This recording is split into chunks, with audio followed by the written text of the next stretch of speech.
Éducation sur Sen TV. Santé sur Sen TV. L'actualité sur Sen TV. Politique sur Sen TV.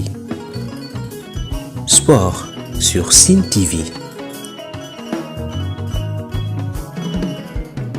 Religion sur Sen TV. Culture sur Sen TV. Sen ay xibaar ci Sen TV. Chers amis téléspectateurs, chers internautes, alors soyez les bienvenus ici à l'école Moustapha Bey Diba. Donc aujourd'hui marque maintenant un jour, un tournant important pour l'élection du gouvernement scolaire. C'était le jour de vote et maintenant vous voyez comment s'est déroulé le vote. Donc nous avons aussi commencé les dépouillages en faisant les décomptes aussi. Donc certainement dans la journée nous allons communiquer les résultats. Et voilà maintenant ici nous sommes au bureau numéro 2. À ma droite, il y a aussi Moussa Ning qui était le président du bureau et son secrétaire aussi qui était Madame Badiane. Donc je suis accompagné du ministre de l'Intérieur, lui qui était chargé maintenant de l'organisation des élections. Donc nous allons donner maintenant le micro, comme ça il va faire donner ses impressions concernant le déroulement de ces élections. Oui, bonjour chers téléspectateurs, bonjour mes chers collègues. Voilà, donc dans l'ensemble, l'élection s'est très bien passée et nous remercions tous les collègues maintenant qui ont fourni beaucoup d'efforts pour l'organisation de ces élections-là. Vous voyez, donc c'est très difficile d'organiser des élections en milieu scolaire parce que les élèves, d'habitude, sont difficiles à gérer, mais le dévouement et la volonté, aussi le travail acharné de nos collègues nous ont permis à réaliser maintenant ces élections-là dans la paix et dans la sérénité. L'élection s'est passée dans le calme et dans une très bonne organisation, grâce aux collègues, grâce aussi au directeur qui a fourni énormément d'efforts. C'est Michel Souleymane Ningue, le président du bureau numéro 2. Donc je tenais à féliciter toute l'équipe pédagogique, donc dirigée par Michel Thierno Diallo, mais aussi le ministre de l'Intérieur, donc qui a fait une très bonne organisation parce que les élections se sont déroulées dans la transparence et dans le calme aussi. Il n'y a aucun incident souligné, en tout cas au niveau du bureau 2. Donc, et nous avons allié les deux, l'utile à l'agréable, parce que c'est un moment de détente, mais aussi nous avons formé de futurs leaders des citoyens. C'est ça qui est le plus important. Donc c'est une journée, en tout cas, une très belle journée et une réussite totale notée au niveau, en tout cas, du bureau numéro 2. Bonjour tout le monde. Alors, je dirais que les votes se sont déroulés dans la transparence, comme l'ont dit mes collègues. Alors, juste pour préciser que dans ce bureau, on a eu les élèves du C1A, C2, C2A et C2B, mais aussi le CIB. Voilà ces élèves qui ont eu à voter dans ce bureau. Et nous disons un grand merci au directeur et à notre ministre de l'Intérieur qui n'ont aménagé aucun effort pour la réussite de cette élection. Qui, à la sortie de cette élection, on saura qui sera le président du gouvernement scolaire de l'école Moustapha Bey Diba ici à Ndouck. Merci beaucoup à tout le monde. maa ngi tudd Mame Diarra Bousso Diop ñëw tey jii ci école Ndouck pour ñu laaj candidat yi nan la ñuy waajalee voté yi ñu xool kan la ñu faral pour ñu mun ñoo jiite ci gouvernement scolaire bi tey ñu jox tey jii Fatou Gueye suñu premier candidat. Fatou Gueye tey nan nga waajalee tey élection yi. Dama kaa waajal bu baax. na yaakaar nga ne ni nga gagné. Waaw damay gagné kay. yow nan am nga confiance ci yow ne yow yaa nar a yóbbu lii gagné lii bi. am naa ci confiance bu baax. kon de yow de jàmbaar nga tey parce que am na ñu bëri amuñu confiance ci ñoom kon tey jii boo gañewee nan nga nar a def école bi. dinaa changer école bi lépp lu manqué dinaa ko def. xale yi kon de dinañ kontaan ren jii ndax moom école bi bëgg na sax am na changement yu bëri yuñ ko fi war a andil ndax interclasse yi am na ñu bëri defatuñ ko fi yow nan nga ci nar a def. interclasse dëgg la am nañu defatuñ ko waaye léegi su ma faloo dinañ ko def. loolu neex na xale yi ba d'accord ngeen ci loolu. d'accord ngeen. dégguma dara de. Hady Laza na ngay waajalee campagne tey. jàmm ak salaam vote. yaakaar nga ne yow yaa jël coupe bi yow. yaakaar naa ko bu baax a baax. ba gëm nga sa bopp. moo ko gëmee du tey. ndax Fatou Gueye mii yaakaar na ne gëm na boppam bu baax na préparé wu na.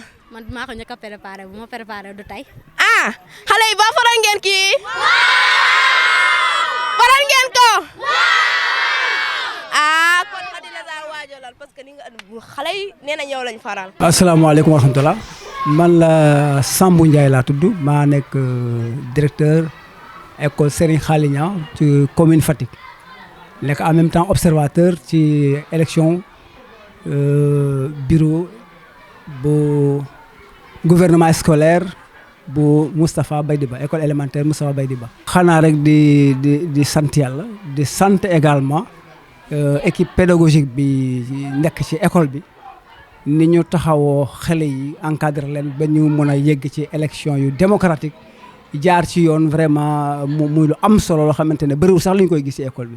waaw def na man daal en tant que observateur je suis vraiment très satisfait ci liggéey bi ni mu demee sant yàlla baax a baax a baax. xam nga xale moom soo ko yar da nga koy yar ci dëgg ci réalité waaw muy ci woote yi nga gis ni même ci sport soo xoolee sport soo jàngal xale éducation physique bi ñu ci école bi dañ leen di won suba suñu màggee sport bi ngeen tànn nii lay déroulé woo jox la règle jox la comportement yi exactement réalité boobu moom lañ gis fii jàngal xale yi ne lii ngeen di def nii su ngeen demee ba nekk ay mag.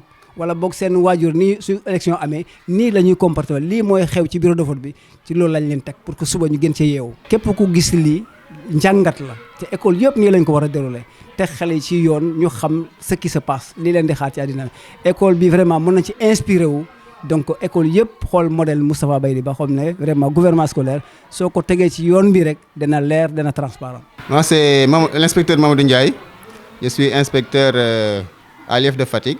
Et je suis inspecteur chef de district de Fatick commune. Mes premières impressions, c'est que j'ai été extrêmement ravi de voir que dans les écoles, les gens prennent des initiatives allant dans le sens de faire marcher les activités parascolaires. J'étais venu ici pour autre chose, pour assister à une réunion des directeurs du CODEC de Fatick. Alors, je suis tombé sur cette élection. J'en ai profité pour voir le déroulement sur le terrain des opérations de vote. Mais ce que je tenais à dire, c'est que vraiment dans les écoles, les directeurs ont le leadership qu'il faut. Le leadership qu'il faut pour initier.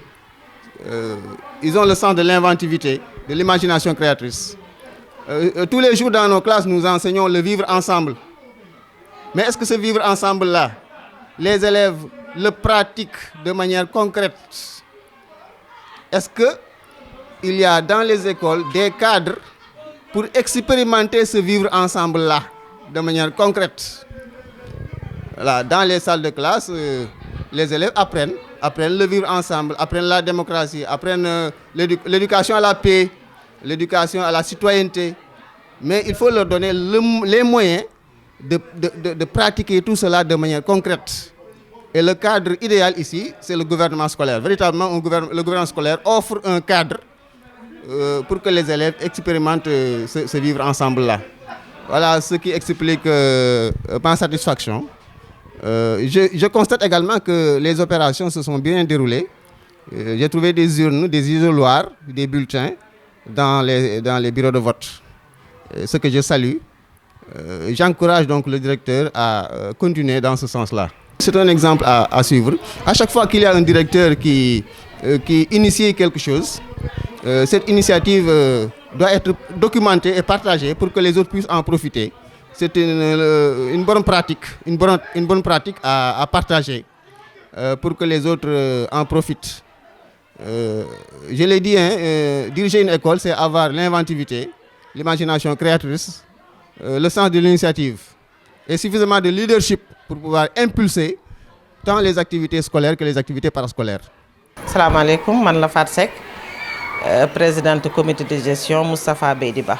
Et moom day nekkoon ci élection gouvernement scolaire kontaan fii daf ma dépassé sax pour dire vrai parce que lii dafay responsabiliser xale boo gisee tey niñ ko defee dañ ko daan def nu gën a simple mais di tey dafa gën a dalal sama xel dañoo kontaan boo demee ba xale yi CI CP di voté kon xam nga ne am na organisation ñu kontaan ak suñ directeur ak équipe pédagogique bi ñooñu ci jàppale bu baax da ngay dugg ci salle bi dafay mel ni élection présidentielle bien vrai que ci ñoom nag seen élection présidentielle la mais rafet na xale day tax ñu gën a xam li leen war ci école xale da nga koy teel a forger ni da ngay teel a préparer sa relève te loolu laa gis fii tey di sant nag directeur bu baax ak équipe bi mu ko àndal di sant waa APE CGE comité de gestion ak AME bi yëpp ñu ciy kontaan bu baax a baax naan lii daal ndam lañ ci gis te gis nañ ci loo xamante ne njëriñ lay doon ci école bi ak ci xale yi.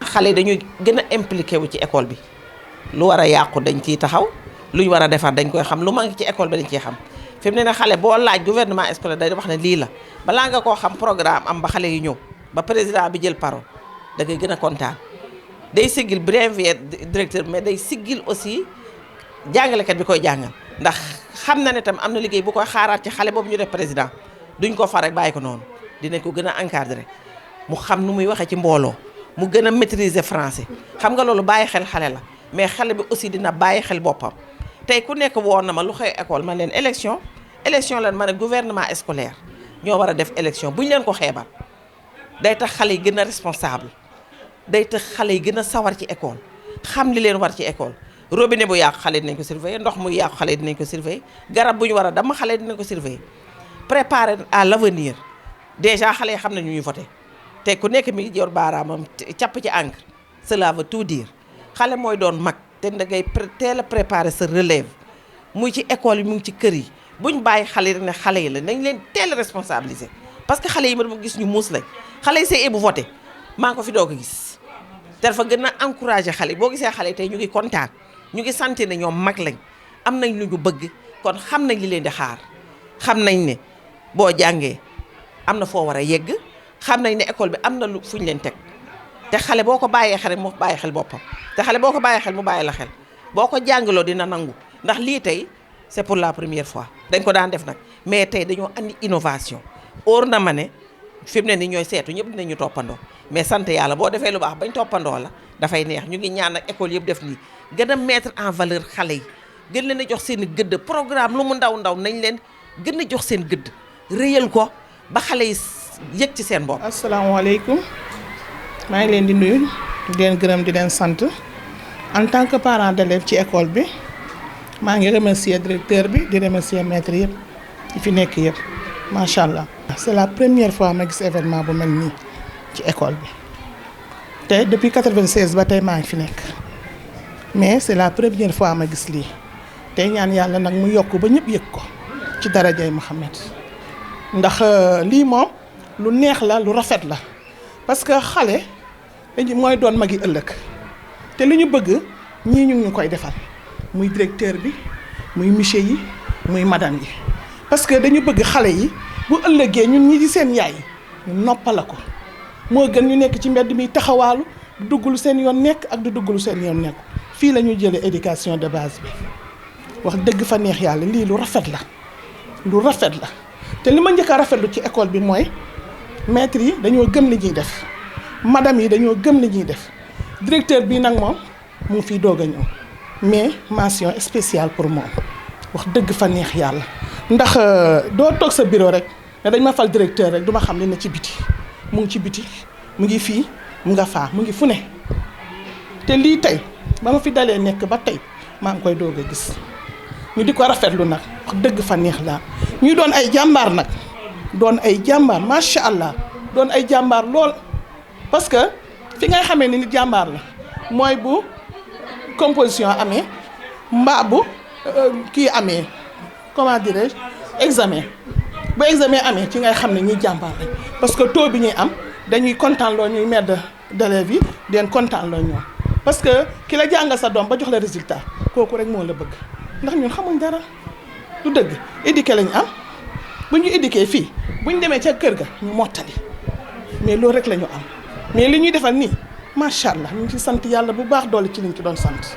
man la Amady Thierno Diallo nekk directeur école Moustapha Beydi Ba bi ñu gën a xam ci école Ndouk waaw dëkk Ndouk fii nag jàngee ci école bi defee fi sama cycle primaire yàlla def may jàngale di def ba ma ñëw dellu si fi ñëw doon fi directeur voilà maa ngi dëkk Ndouk nekk en même temps directeur école bi mais aussi en même temps nekk aussi directeur de collectivité éducative nekk ko donc ñu ñëwoon tey ci école bi fii doon organiser li ñuy wax gouvernement scolaire élection gouvernement scolaire baax na ci nag parce que xale bi bu ñu koy jàngal da nga koy xale citoyen da nga koy jàngal ca commencement ba moo tax ñu organiser élection yi indi ay bureau de vote indi ay bulletins indi ay enveloppe indi encre indélébile indi lépp teg ko fi commencé ko di CI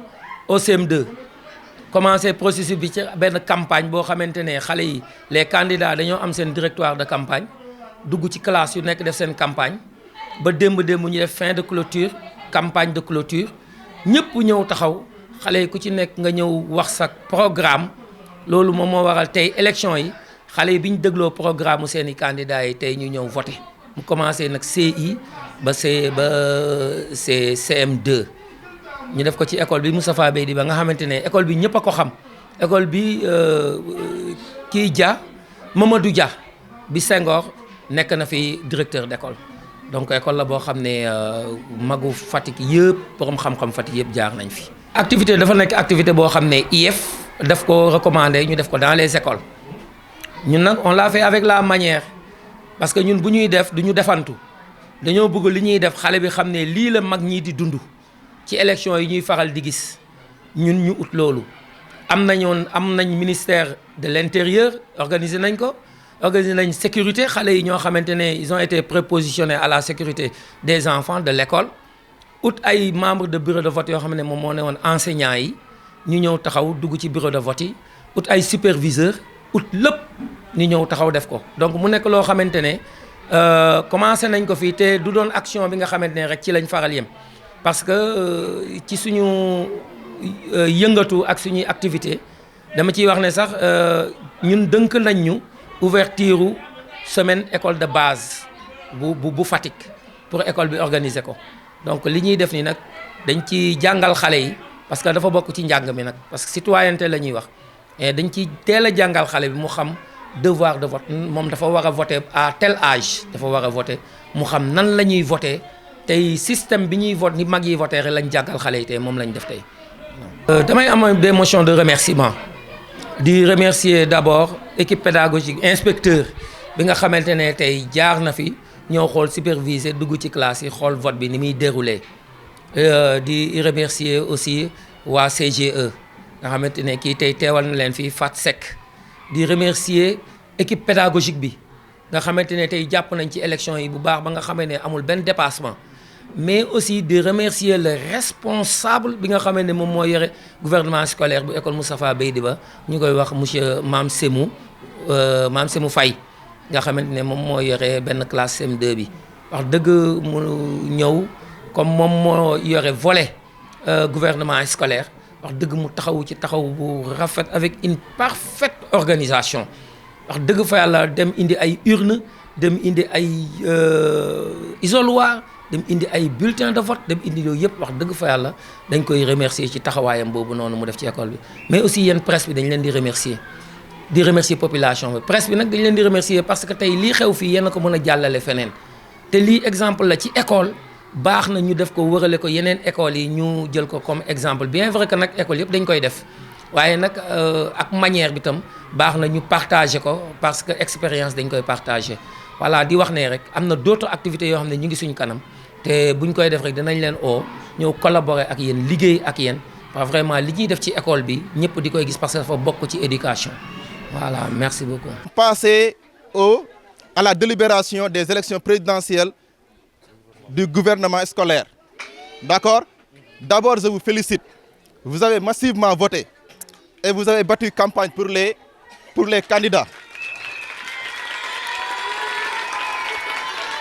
Voilà, félicitations à vous. Félicitations aussi aux chers collègues enseignants. Félicitations aussi aux directeurs. Voilà, maintenant ils ont fourni beaucoup d'efforts pour l'organisation de ces élections-là. Voilà, maintenant, écoutez, écoutez. À l'issue des élections présidentielles du gouvernement scolaire ont obtenu Les verts. Voilà. Nombre d'inscrits d'abord, n'est-ce pas? Oui. Voilà, excusez-moi. Nombre d'inscrits, 445. Nombre de votants, 421. Bulletin nul, 3. Suffrages valablement exprimés, 418. Voilà. Maintenant, nombre d'inscrits. Ce sont les élèves maintenant qui se sont inscrits sur la liste pour voter. Mais nombre de voix, nombre de votants, je veux dire, sont les élèves maintenant qui ont voté. C'est 421. Bulletins nuls sont les élèves maintenant qui n'ont pas bien voté. D'accord, ce sont les bulletins maintenant qu'on n'a pas comptés. C'est 3.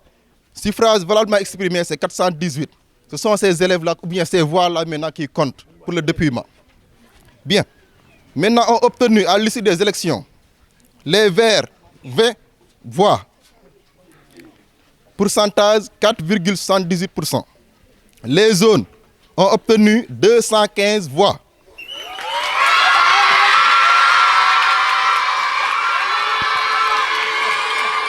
Mais vous n'avez pas encore gagné.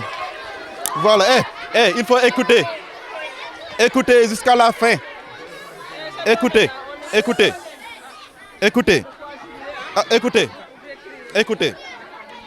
Votre attention. Maintenant, le pourcentage pour les zones, c'est 51,43%. Les rouges ont obtenu 51 voix. Pourcentage 12,20%.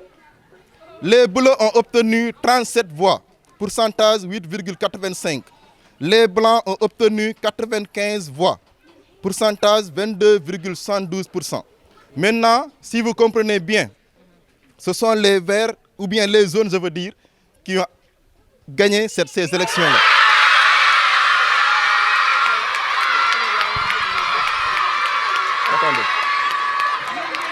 Attendez.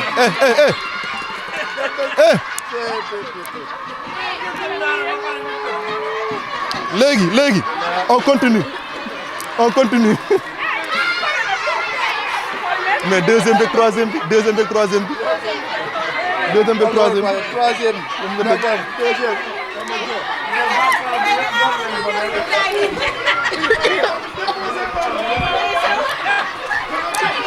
Ça xamuñ ko jël deuxième man bëggoon naa jël troisième maa ko bëggoon jël troisième maa ko jël.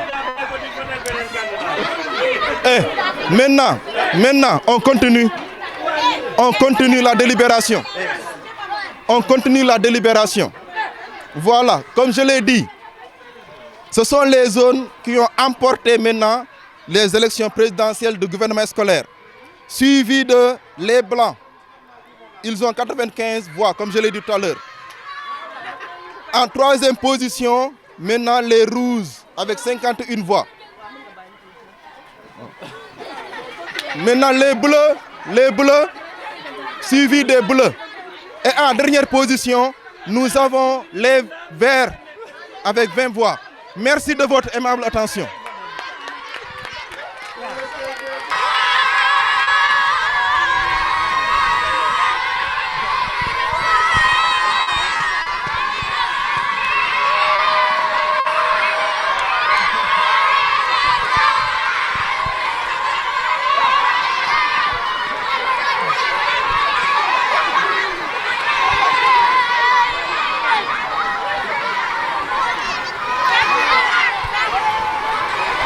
salaamaaleykum man maa ngi tudd Fatou Gueye nekk nouveau présidente du gouvernement scolaire bu école Moustapha Beydi Ba maa ngi remercier élèves yëpp yu ma votel ak l'équipe pédagogique ak directeur bi yëpp te liggéey bu ñuy xaar dinañ ko def.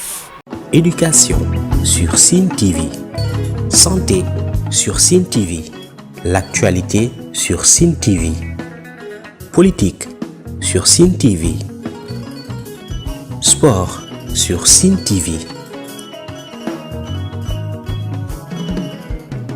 religion sur Sine TV, culture sur Sine TV.